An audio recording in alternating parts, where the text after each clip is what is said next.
నేను ఆడదాన్ని అని మాటలు చెప్తే సరిపోదు, బతికి చూపించాలి.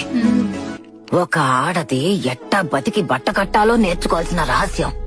రోజు సంపాదించిన దుడ్డు ఖర్చులకు పోను 5-10 అని రొంచెమైనా జమ చేసి పెట్టినావంటే ఒక రోజు ఊహించని విధంగా ఏదో ఒకటి జరిగి ఉత్తి చేతులతో నిల్చోవలసి వచ్చినప్పుడు అన్ని రోజులు కష్టపడి ఒక్కో పైసా కూడబెట్టుకున్నదంతా ఎవ్వరి సహాయం కోసం ఎదురు చూడకుండా మనకు ఉపయోగపడతాది.